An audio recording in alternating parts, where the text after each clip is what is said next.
Hi everyone, it's Jerry. This is Game 4 from the 2014 World Chess Championship match between Magnus Carlsen and Viswanathan Anand. Going into this round, both players remain level at 1.5 points each, and Carlsen with the white pieces in this one, he opened with e4, Anand replying with the Sicilian defense. We don't have a very dynamic play in this one. I think it's more of a maneuvering type of game, a positional type of game in this one. Knight f3, e6, and now g3, preparing a kingside fianchetto, knight c6, bishop g2, black builds a center, castles, knight f6, and something needs to be done about this pawn duo. d4 is it to strike at this, and eventually these guys will be exchanged, and what do you know, we have this isolated d-pawn structure that is the main focus of the game, playing against the isolated d-pawn. Following up, we have bishop e7, and now bishop to e3. Something I was referencing during the live stream is this idea. Instead of bishop to e3, it might be tempting on the white side to take on c5 and then land this check. But do know that this would be a perfectly good reply to a check. Sometimes there might be some fear of blocking on the e6 square with the bishop because of knight g5. However, do know that black has very strong play against this weakened f2 square. It has been weakened as soon as the rook played to e1. If this rook does give a check and the bishop blocks and the knight jumps in to attack, black can simply castle.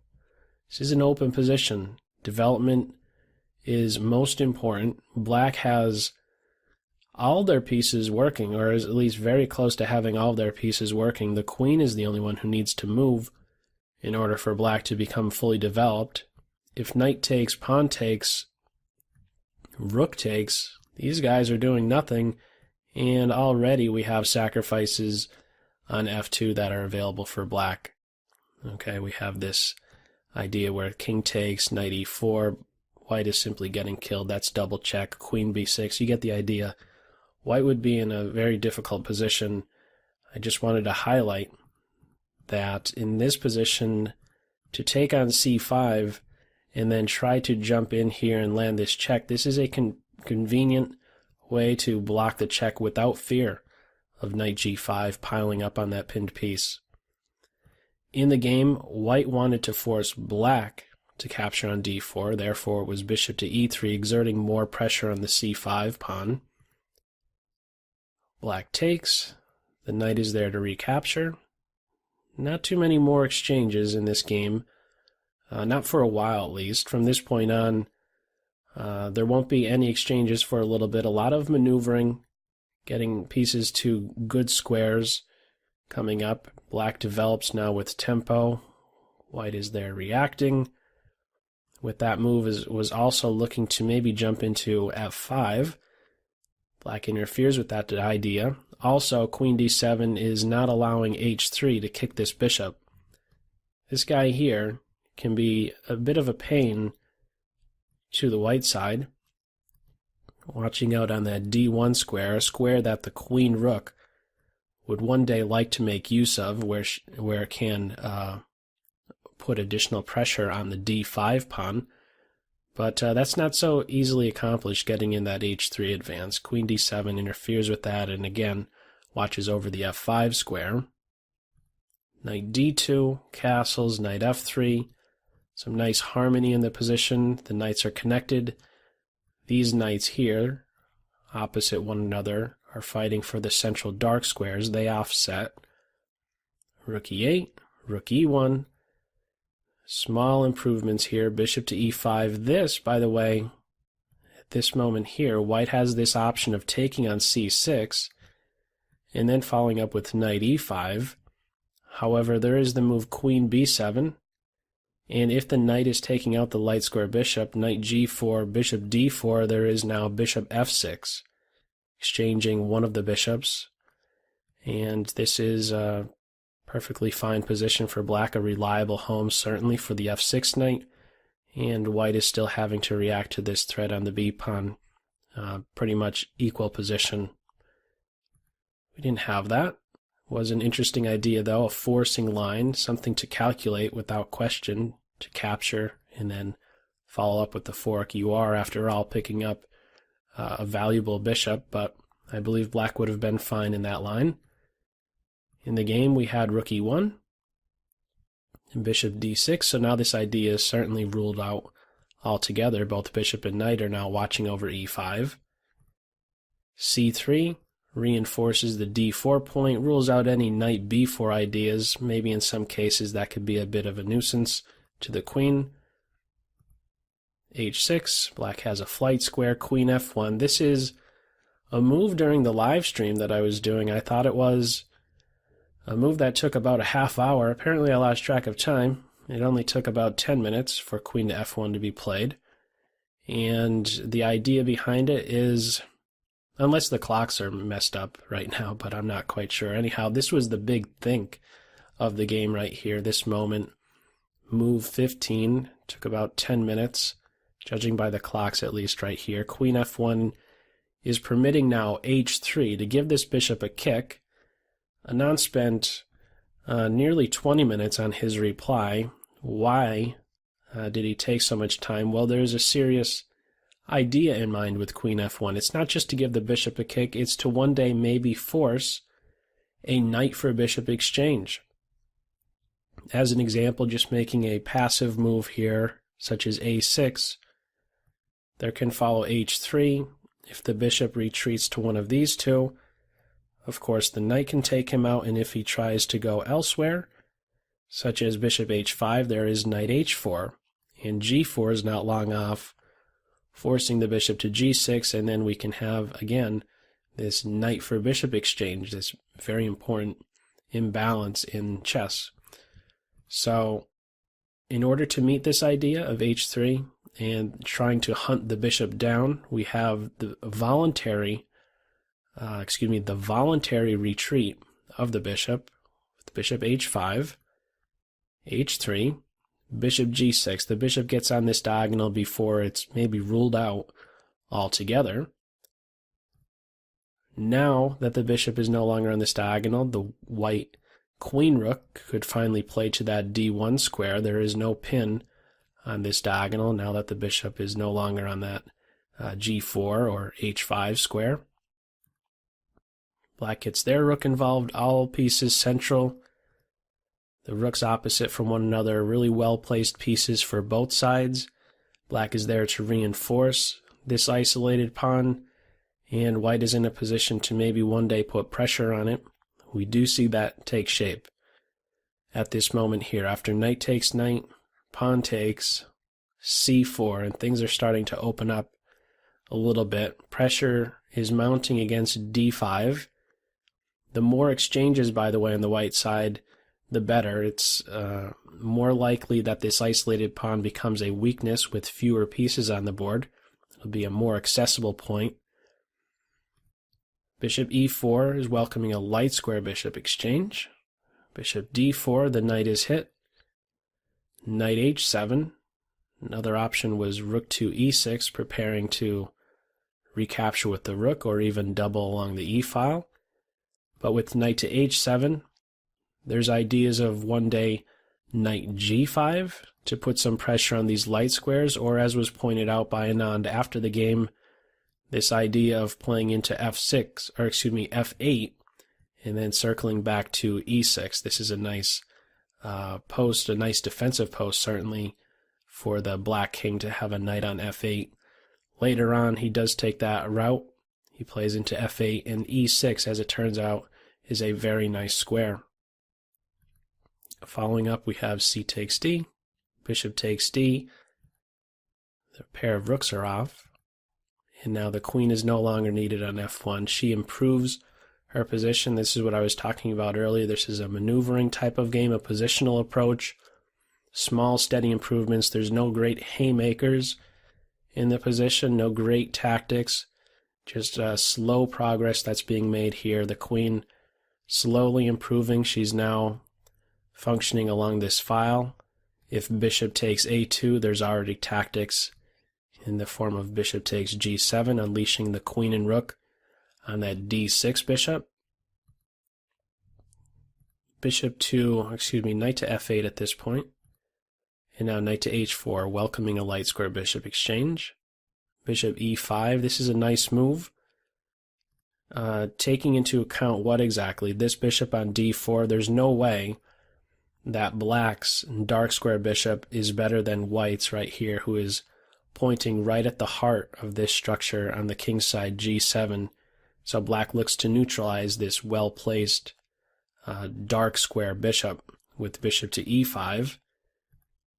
Bishop takes bishop, queen takes, and the other bishops are off. And now this is a decision point for black to keep the queens on the board or not. You could have this, but at the end of it, the white rook is the one who's likely to be more active than the black rook. Could even have the knight jumping into f3, rook d5, and then this rook maybe doing something else like coming over to a3 or even exchanging. This would be a great asset in this ending. I don't know that that would be such a good option here after knight to f3 to even go into the d5 square, maybe rook a5. Interesting endgame. White is the one who's still trying for something, having the better pawn structure. That is essentially what this ending is coming down to. Is there some play against the one liability in the position, the black queenside pawn structure, these guys here being split and isolated? We didn't have that. The queens remained on board in this game. In fact, they never left. Bishop takes bishop, queen takes, and now b3. Okay, just meeting queen takes b2. The knight gets into the nice square on e6. This pawn will be no issue for black to watch over. With this knight on e6, if black needs this pawn to be defended, he can always bump up one square, and everything is really well coordinated, right? The pawn on f7 defends the knight would be defending the pawn on c5. The only liability is maybe that a7 pawn, but he could be defended, I believe, quite easily with maybe a rook or a queen. We don't have any pressure being placed on that pawn, however, in this game. We have knight f3, queen f6, so he's just getting back into play. Queen f6, backing up. We have this idea of maybe a rook jumping into d8. King g2, this pawn, or excuse me, the knight on f3 was only being watched over by the queen, so a little bit of a change of the guard. King g2 defends the knight. This is freeing up the queen to do other more exciting things, such as queen a6. That would be a good way to put pressure on these weak links. Following up, rook d8, queen e2, and black is not so quick to exchange rooks. Instead, rook d5, basically saying if you want a rook exchange, you're going to allow me to have a passed pawn, and that's what takes shape. Rook takes, pawn takes, he's a runner, but it's not so easy to get him going. There is the knight and the queen that can track him right down. In fact, the knight, an excellent blockader, he could jump into d3 and put a great halt to that pawn. He could only go as far as d4 as long as there's a knight around on that d3 square. Not so easily dislodged from this post. As a follow-up, it is knight e5, queen f5, knight d3, knight d4, and now g4. This was a sharp move.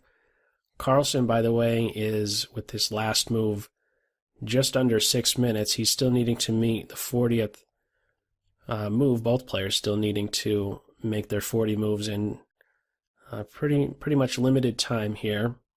Sharp move, though, g4, hitting the queen. It's a counterpunch. Black can take this, and we're going to get the queen right back. We didn't have that. Queen d7. Like I said, the queens never left this game. If knight takes queen in this position, pawn takes. And if, let's say, knight here, well, this pawn will be tracked right down. Knight f4, knight takes, knight takes. This is a bit dangerous. You know, these guys can be forced through with time. They can become passed, but it should still be holdable, but certainly a lot of calculation remains for as long as the knights are around. We didn't have knight takes queen, but rather queen d7. This is a nice square for the black queen, coordinated well with the pawns watching over the passed pawn and the pawn on a7. These pawns here are watched over by the king.